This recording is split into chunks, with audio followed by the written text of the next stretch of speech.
Good morning, students. Once again, I'm in front of you. I have brought again a poem of class 10th.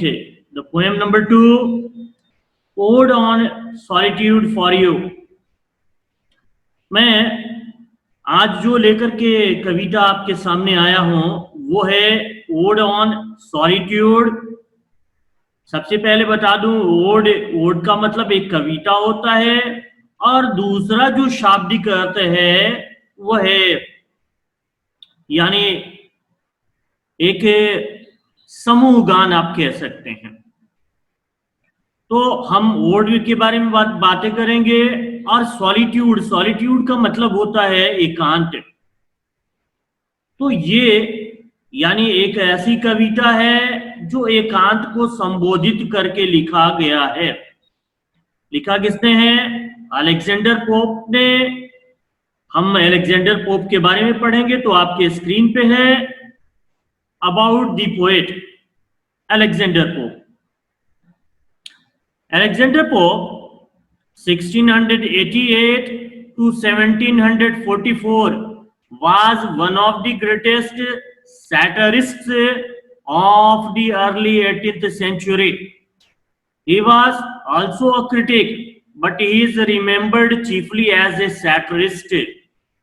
तो ये Alexander pope के बारे में, जिनका जन्म 1688 यानी 1688 में हुआ और जिनकी मृत्यु, जिनकी डेथ 1744 अर्थात 1744 में हुई।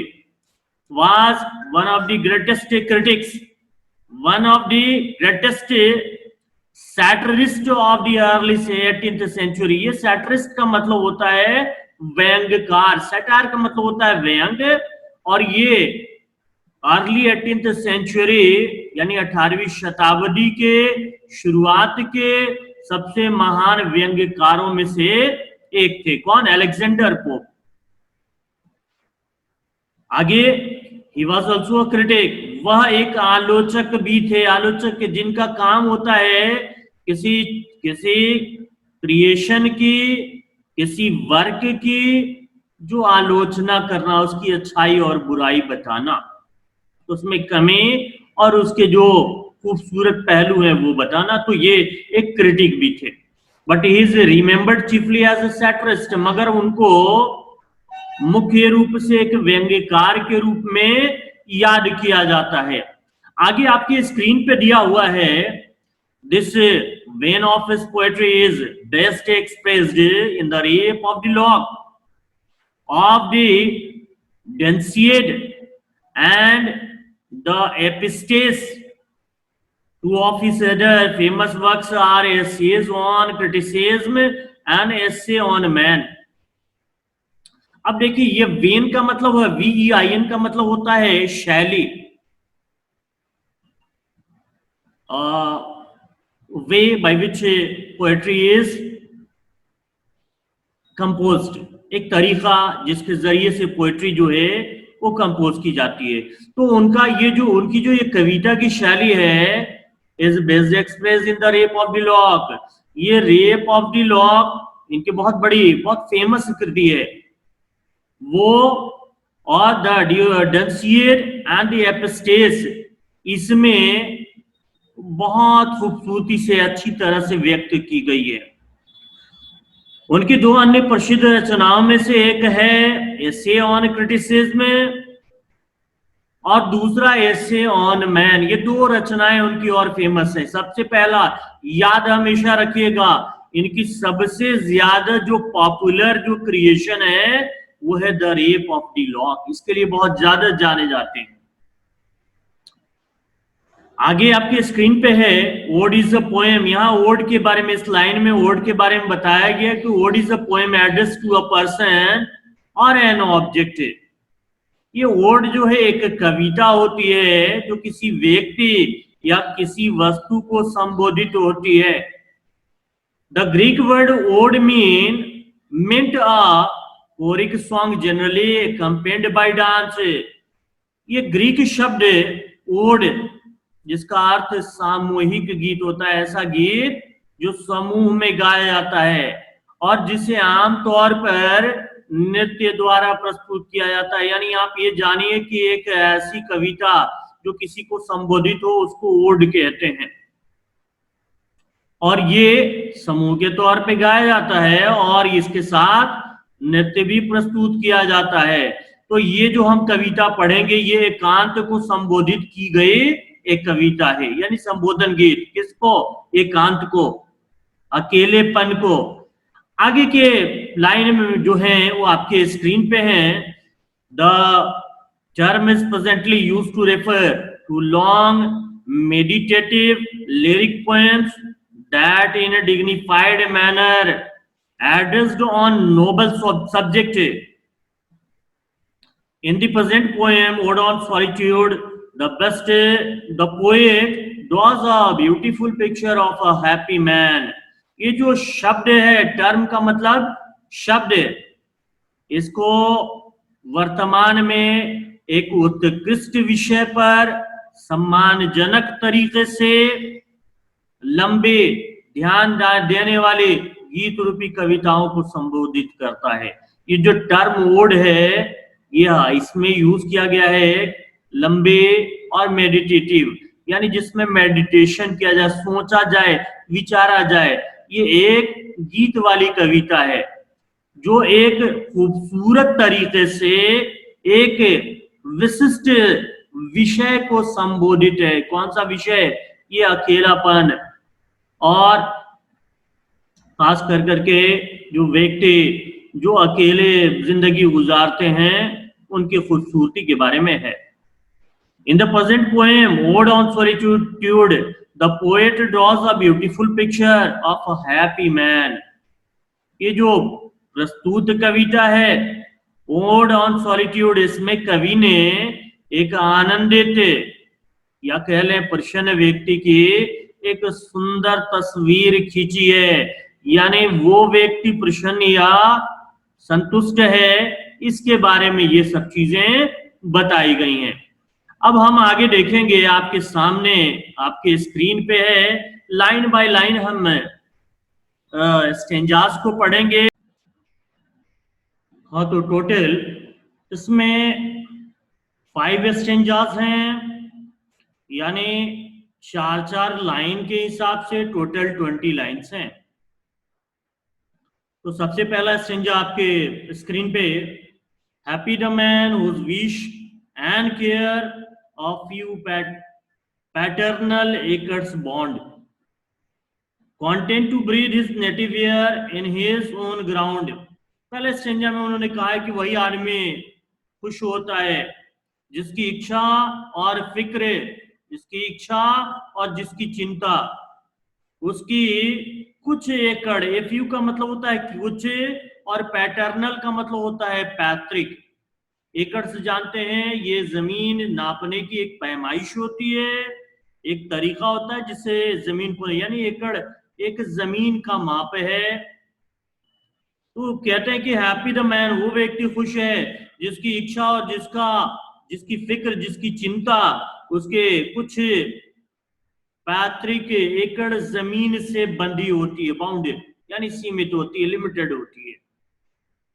कंटेंट का मतलब होता है संतुष्ट, और ब्रीथ का मतलब होता है सांस लेना। नेटिव का मतलब होता है मातृभूमि, a land where a person takes his or her birth. तो ये कहते हैं कि वो व्यक्ति खुश है जिसकी ख्वाहिश, जिसकी इच्छा और चिंता उसके कुछ एकड़ पैतृक जमीन से बंधी होती है, और कंटेंट टू ब्रीथ, और संतुष्ट होता है सांस लेकर, हिज नेटिव एयर, अपनी मातृभूमि की वायु में सांस लेकर वो संतुष्ट होता है, इन हिज ओन ग्राउंड, और वो अपनी जमीन पे ये संतुष्टि पाता है, सांस लेता है, रहता है। यानी इन्होंने एक तस्वीर खींची एक ऐसे व्यक्ति की जिसके पास कुछ लिमिटेड जमीन है, कुछ सीमित जमीन है, और उसी से वो संतुष्ट है और खुश है, उसी जमीन तक उसकी चिंता है। आप देखते हैं ना कि बहुत सारे राजा होते हैं, प्रॉपर्टी बहुत लंबी चौड़ी होती है, और उसके पास क्या होता है, कुछ भी, उसके पास सारी चीजें होती हैं, मगर वो पूरी तरह से वो फिक्र करता रहता है, यानी वो पूरी तरह से, यानी उन्होंने संतुष्टि की बात की है, व्यक्ति की खुशी की और संतुष्टि की। खुश वो होता है जो अपनी कुछ जमीनों से खुश होता है, और जो अपने मातृभूमि पे, अपनी जमीन पे सांस लेता है, वो व्यक्ति संतुष्ट होता है, और यही खुशी के लिए काफी है। आगे के स्टैंजा में कहते हैं कि whose herds with milk, whose fields with bread, whose flocks supply him with attire, whose trees in summer yield him shade, in winter fire। दूसरे स्टैंजा में कहते हैं कि जिसके पशु से दूध प्रदान करते हैं, दूध देते हैं, और जिसकी जमीन उसे वो रोटी खिलाती है, रोटी प्रदान करती है, और जिसके भेड़ उसे ऊनी कपड़े, ऊनी वस्त्र प्रदान करते हैं, और जिसके पेड़ उसे गर्मी में साया देते हैं, और जाड़े के समय में उसे आग देते हैं, लकड़ियां देते हैं, उसे गर्मी प्रदान करते हैं। ऐसा ही व्यक्ति खुश होता है और वही व्यक्ति संतुष्ट होता है। ये दूसरा स्टेंजा था। आपको बता दूं, हेड और फ्लॉक ये कलेक्टिव नाउन है, और हर्ड्स का भी मतलब झुंड होता है और फ्लॉक का भी मतलब झुंड होता है। तो यहाँ पे आपने इस स्टैंजा को देखा, यहाँ उस व्यक्ति, एक ऐसे व्यक्ति जो अकेला है और जिसके पास बस लिमिटेड जमीन, कुछ जानवर जो उसे दूध देते हैं, खेत हैं जिससे उसे रोटियां प्राप्त होती हैं, और जो भेड़ है उसे गर्म वस्त्र प्रदान होते हैं, और जो लकड़ियां हैं, जो पेड़ है, उसे गर्मी में उसे शीतल छाया, और जाड़े में उसे आग प्राप्त होती है जलाने के लिए। थर्ड स्टेंजा में कहते हैं, blessed who can unconcernedly find hours days and years slide soft away, in health of body, peace of mind, quiet by day. आपके स्क्रीन पे सामने है। इसका क्या मतलब? ब्लेस्ड का मतलब होता है who has been blessed by God, यानी आशीष उसे मिला हुआ है, सौभाग्यशाली है वो। हु कैन कंसेंटली फाइंड, जो बिना किसी चिंता के पाता है, यानी वो चिंता मुक्त पाता है, आवर्स डेज एंड ईयर्स, उसके घंटे, उसके दिन, उसके साल, वो बिना फिक्र के होते हैं, बिना चिंता के होते हैं। स्लाइड सॉफ्ट अवे, और जो एकदम शांति से गुजरते हैं। इन हेल्थ ऑफ बॉडी, और उसे शारीरिक स्वास्थ्य प्राप्त होता है, पीस ऑफ माइंड, और उसे मन की शांति होती है, क्वाइट बाय डे, पूरे दिन में, यानी बिल्कुल ये सारी चीजें दिन प्रतिदिन उसे मिलता है, वही व्यक्ति खुश और संतुष्ट होता है। चौथा स्टेंजा आपके स्क्रीन पे है, sound sleep by night, study and ease together mixed, sweet recreation and innocence, which most does please with meditation। कहते हैं कि साउंड स्लीप बाय नाइट, और रात में उसे गहरी नींद मिलती है। स्टडी एंड ईज, अध्ययन और आराम, यानी पढ़ाई भी वो करता है अगर पढ़ता है कुछ, और आराम करता है, टुगेदर मिक्स्ड, यानी ये दोनों चीजें मिली जुली उसे प्राप्त होती हैं, यानी पढ़ भी लेता है और आराम भी कर लेता है। स्वीट रिक्रिएशन, और उसे मधुर मनोरंजन भी प्राप्त होता है, यानी अगर मनोरंजन उसे करना है तो आनंदित करने वाले मनोरंजन के साधन भी उसे उपलब्ध हो, एंड इनोसेंस, और उसमें क्या होना चाहिए? मासूमियता है, किसी तरह का कपट नहीं है, यानी निष्कपटता है। तो व्यक्ति क्या है? खुश भी है और संतुष्ट भी है। विच मोस्ट डज प्लीज, जो सबसे ज्यादा आनंद प्रदान करते हैं, यानी अगर कपट होगा तो आनंद नहीं होगा, अगर निष्कपट है तो उसमें आप आनंदित रहेंगे, कोई छल कपट नहीं होना चाहिए। विद मेडिटेशन, कहते हैं ये सारी चीजें चिंतन और मनन के साथ प्राप्त हो, वही व्यक्ति खुश है और संतुष्ट है।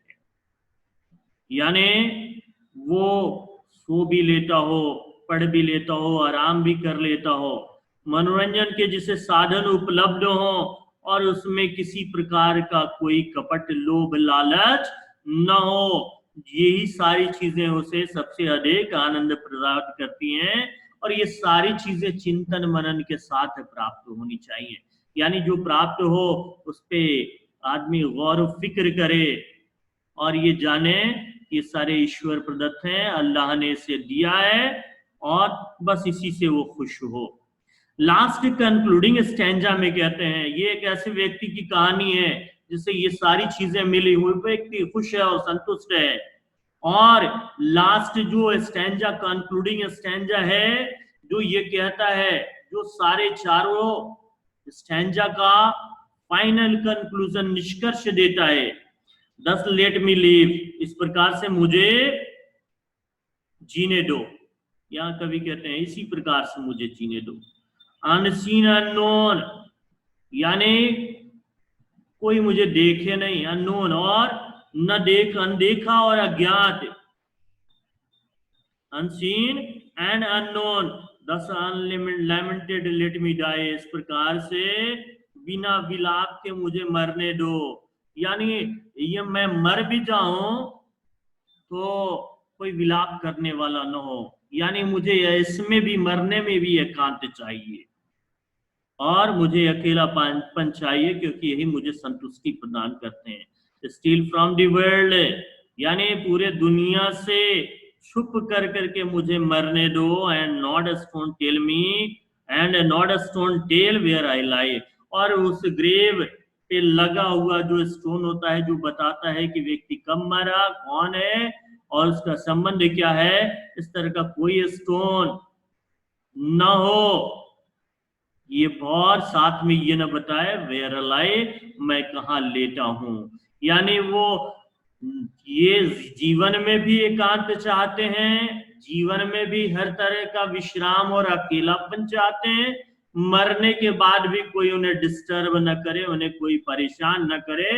वो अननोन, जिस प्रकार से उन्होंने जीवन व्यतीत किया वैसा ही वो मृत्यु पाना चाहते हैं। तो ये एक बहुत खूबसूरत सी कविता है। हम जो आज लोभ लालच में और नाम और प्रसिद्धि के चक्कर में पड़े रहते हैं और अपनी जो प्राप्त चीजें हैं उसको गंवा बैठते हैं, अपनी नींद, अपना चैन और सुकून वो बैठते हैं, तो उन्होंने बहुत अच्छा जो है ये निष्कर्ष दिया है कि इन सब चीजों की जरूरत नहीं है। एकांत में जो मजा है वो किसी चीज में मजा नहीं है। जो आपके पास लिमिटेड सोर्सेज हैं उससे सेटिस्फाइड रहें, यही प्लेजर का सबसे अच्छा सोर्स है। तो अगर ये खूबसूरत सा संदेश, अगर आपको ये वीडियो पसंद आए तो अपने दोस्तों से के साथ शेयर कीजिए, खुद भी लाइक कीजिए और दूसरों को प्रेरित कीजिए कि वो लाइक और शेयर करें, कमेंट करें। और अगर आपने अभी तक चैनल सब्सक्राइब नहीं किया है तो चैनल को जरूर सब्सक्राइब करें। आपको हर तरह के कंटेंट से हमारे इस चैनल पे मिलेंगे, रिजवी इंग्लिश क्लासेस पे मिलेंगे। मुझे सर्च करें और अपने किसी भी प्रॉब्लम को मुझसे शेयर करें। I will try to solve all your problems. Thank you and have a nice day.